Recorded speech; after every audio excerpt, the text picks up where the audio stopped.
ఈ రోజు కురుపాం నియోజకవర్గం గురుగుబెల్లి మండల కేంద్రంలో సహకార సంస్థ చైర్మన్ పూర్ణచంద్ర ఆధ్వర్యంలో సహకార వారోత్సవాన్ని నిర్వహించడం జరిగింది. ఈ కార్యక్రమం ముఖ్య ఉద్దేశం భారత ప్రభుత్వం సహకార మంత్రిత్వ శాఖ 5 సంవత్సరాలు పూర్తి చేసుకున్న సందర్భంగా ఈ కార్యక్రమం నిర్వహించినట్లు జరిగింది. మండల ప్రాథమిక ఆరోగ్య కేంద్రం ఆధ్వర్యంలో ఉచిత వైద్య శిబిరాన్ని నిర్వహించారు. టీడీపీ అధ్యక్షులు నారాయణస్వామి మాట్లాడుతూ భారత ప్రభుత్వం ఈ సంస్థ దేశంలో ఉన్నటువంటి పేద రైతులకు తక్కువ వడ్డీకే రుణాలు మరియు సబ్సిడీ రూపంలో ఎరువులు విత్తనాలు అందించడం ముఖ్య ఉద్దేశంగా ఈ సంస్థ పనిచేయడం జరుగుతుందని అన్నారు. ఈ కార్యక్రమంలో సహకార సంస్థ డీసీఓ వాణి శైలజ, టీడీపీ మండల అధ్యక్షులు మారాడ నారాయణస్వామి, ఎంపీపీ ఉరటి రామారావు, మర్రపు పురుషోత్తం నాయుడు, లక్ష్మీనాయుడు, మేసారు కండెన బలరాం నాయుడు, వైద్య సిబ్బంది డాక్టర్ చాందిని, తిరుమల ప్రసాద్, కాసుల వర్మ, మృత్యుంజయ నాయుడు, శ్రీనివాసరావు, ఉదయ్ కుమారి, రామలక్ష్మి, వైద్య సిబ్బంది, సహకార సంస్థ సిబ్బంది, గ్రామ ప్రజలు పాల్గొన్నారు.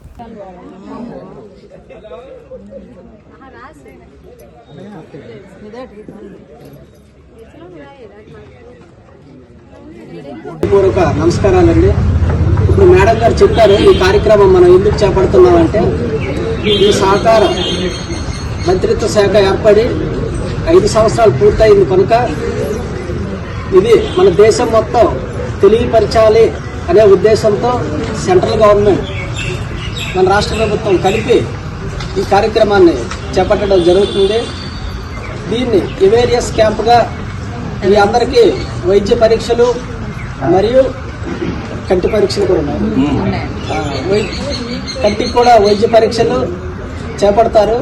కానీ ఇది మన రైతులకు కానీ ప్రజలకు కానీ మంచి పనుల సమయం, దానివల్ల కొంచెం రావడం తక్కువలా ఉంది. లేకపోతే వైద్య శిబిరం అయితే చాలా మంది వచ్చేవాళ్ళు. నిన్న మొత్తం మన మండలం మొత్తం క్యాంపెయిన్ పెట్టినట్టుంది. అనౌన్స్మెంట్ కూడా చేశారు. ఈరోజు ఒక్కరోజు చాలా భాగంగా కొన్ని కార్యక్రమాలు నిర్దేశించడం జరిగింది. అందులో వారం రోజుల్లో మొదటి రోజు రచ్చబండ కార్యక్రమాలని నిన్న మక్కువ సొసైటీ ఆధ్వర్యంలో రచ్చబండ కార్యక్రమం అనేది నిర్వహించడం జరిగింది. సహకార రచ్చబండ అని.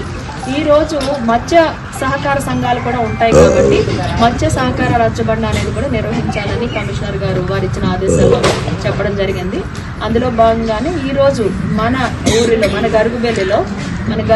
గరుగుబిల్లి ప్రాథమిక వ్యవసాయ సహకార సంఘం ఆధ్వర్యంలో ఈ మెడికల్ క్యాంప్ అనేది ఉచిత వైద్య శిబిరం, నేత్ర శిబిరం కూడా నిర్వహించాలని